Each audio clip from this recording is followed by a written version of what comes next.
Halo Sobat Bima, selamat datang kembali di Bimbingan Alumni. Di video kali ini, Sobat Bima akan ditemani oleh aku, Kak Usman. Kita akan membahas soal-soal tryout UTBK SNBT untuk pengetahuan dan pemahaman umum. Tanpa berlama-lama lagi, yuk kita mulai. Let's go!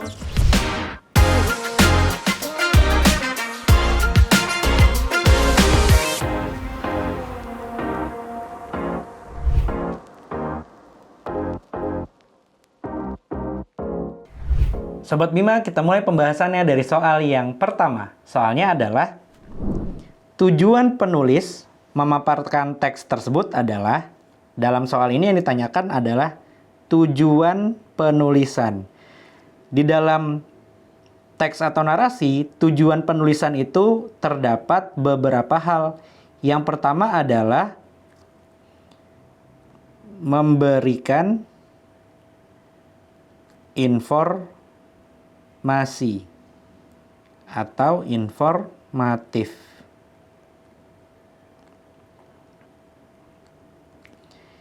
Yang kedua, mengajak atau melakukan ajakan kepada pembaca atau identik dengan sebutan persuasif.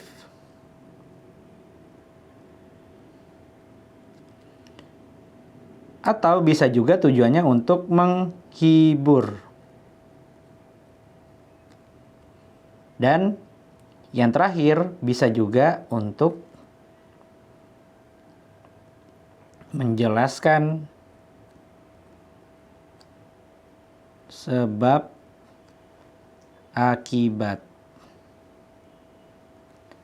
Dalam beberapa narasi, terkadang tidak hanya menghibur, mengajak, memberikan informasi, dan menjelaskan sebab akibat, tetapi juga memberikan deskripsi. Jadi terkadang ada juga yang memberikan deskripsi atau deskriptif. Nah, di dalam pemberian informasi biasanya terdapat banyak fakta yang disampaikan. Jadi ada data dan fakta.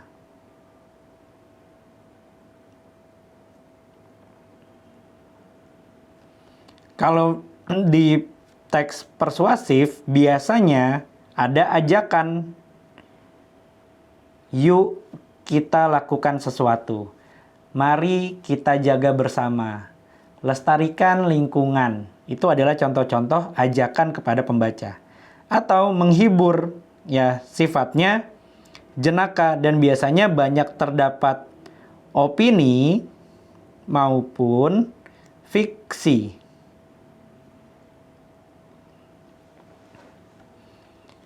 Lalu ada juga yang menjelaskan sebab akibat atau kausalitas.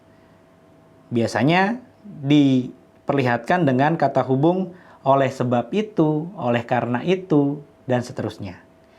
Ada juga deskriptif atau pemerian yang memberikan gambaran secara rinci,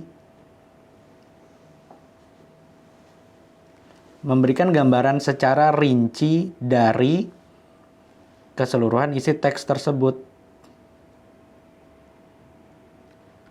Nah, kalau kita lihat di dalam teks yang kita bahas ini, ada berbagai fakta yang disampaikan. Seperti data dari BPBD, lalu ada 12 kecamatan yang 8 diantaranya terdapat banjir, lalu ada hal yang diungkapkan oleh warga yang mengalami banjir tersebut, ya, lalu ada keterangan waktu dan tempat. Ya, dari situ menjelaskan bahwa ada banyak data dan fakta yang disampaikan. Oleh sebab itu, tujuannya pasti memberikan informasi mengenai banjir dan akibatnya. Jadi jawaban yang tepat adalah yang B.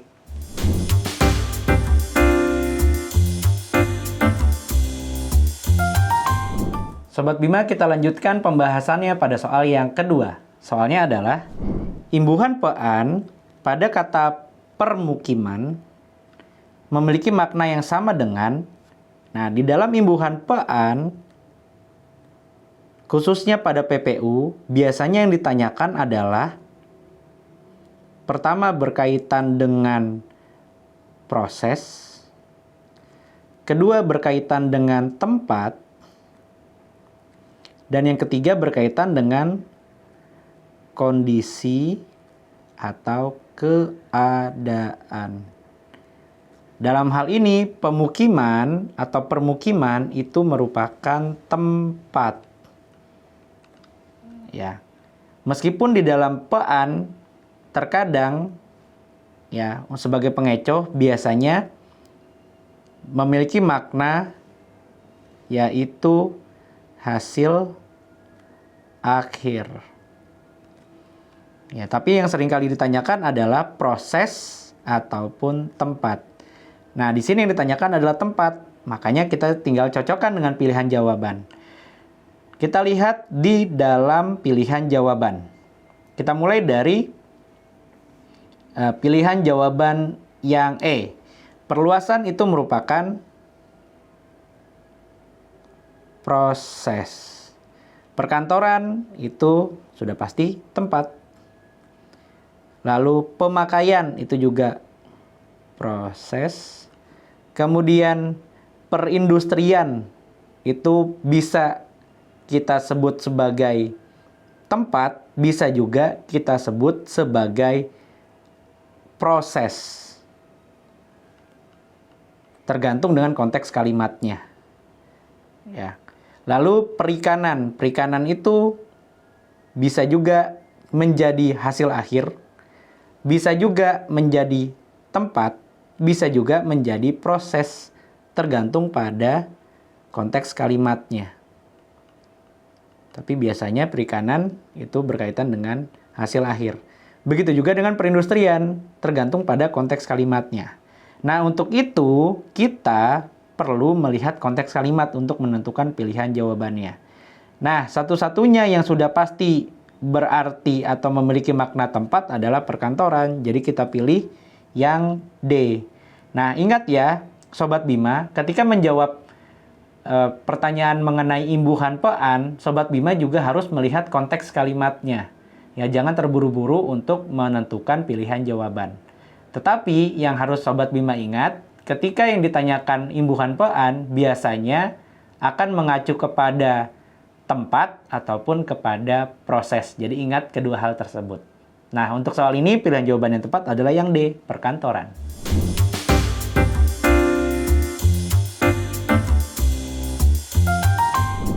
Sobat Bima, kita lanjutkan pembahasan soal yang ketiga. Soalnya adalah kalimat 14 dan 15 dalam teks tersebut mengandung hubungan 14 dan 15. Kita fokusnya ke kalimat 15 karena biasanya di kalimat ke-15 terdapat konjungsi atau kata hubung yang bisa menentukan hubungan antar kalimat.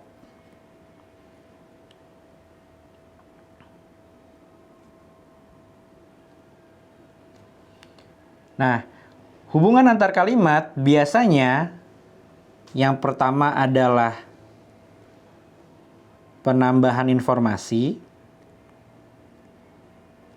Kedua, bisa jadi menjelaskan hubungan sebab akibat. Yang ketiga, bisa jadi deskripsi atau pemberian.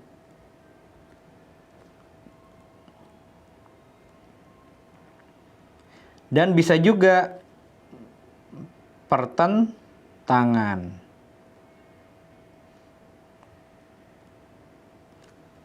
Nah, penambahan biasanya menggunakan kata hubung selain itu, bahkan. Ya. Sebab akibat biasanya menggunakan kata hubung oleh, karena itu. Lalu deskripsi atau pemberian biasanya menggunakan kata hubung demikian pula. Lalu pertentangan biasanya menggunakan kata hubung akan, tetapi, namun. Nah, kalau kita kembali ke soal di sini yang digunakan tak hanya itu. Ya, tak hanya itu merupakan bentuk lain dari bahkan.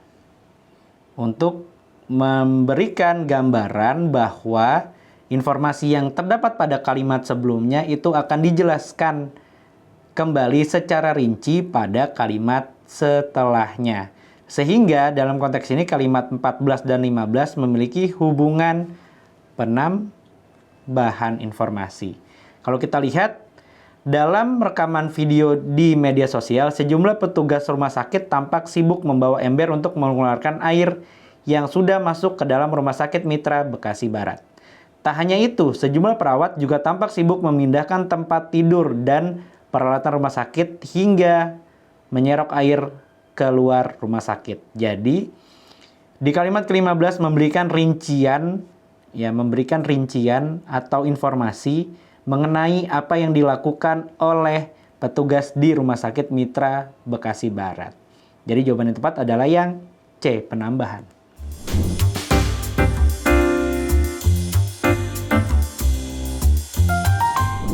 Sobat Bima, kita lanjutkan pembahasan soal yang keempat. Soalnya adalah frasa rumah sakit pada kalimat 15 memiliki kesamaan pola dengan rumah sakit.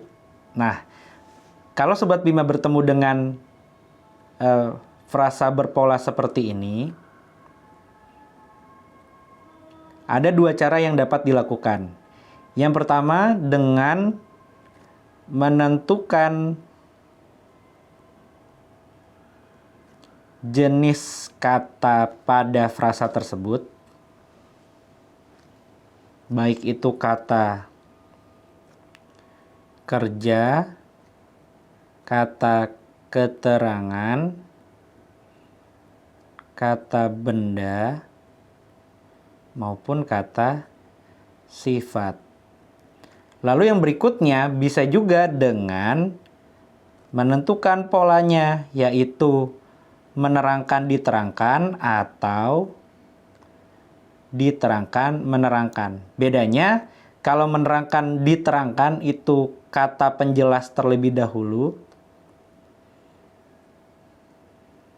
baru kata inti. Sementara kalau diterangkan menerangkan, kata inti muncul terlebih dahulu, baru kata penjelas.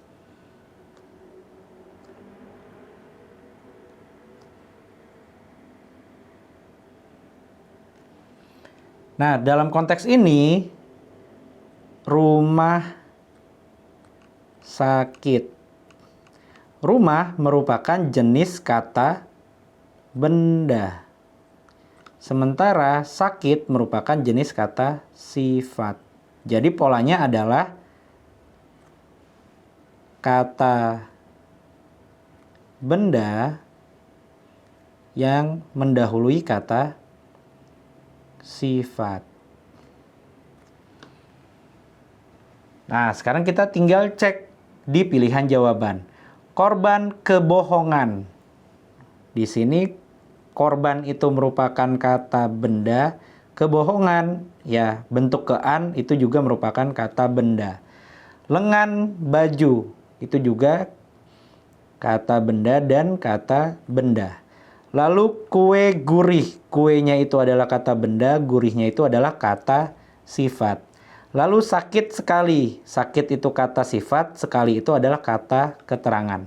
Lalu 6 anggota, 6 itu adalah kata bilangan, sementara anggota itu adalah kata benda. Bilangan atau numeria. 6 itu bilangan atau numeralia, sementara benda anggota itu adalah kata benda. Jadi yang menunjukkan kesamaan pola dengan rumah sakit adalah kue gurih. Kuenya itu kata benda, gurihnya itu adalah kata sifat. Lalu secara pola rumah sakit. Rumah sakit itu adalah polanya diterangkan, menerangkan. Ya, intinya ada di rumah. Ya, lalu diterangkan oleh sakit. Seperti kue gurih, kue itu juga intinya dan gurihnya itu merupakan penerangnya atau penjelasnya. Jadi polanya adalah diterangkan, menerangkan.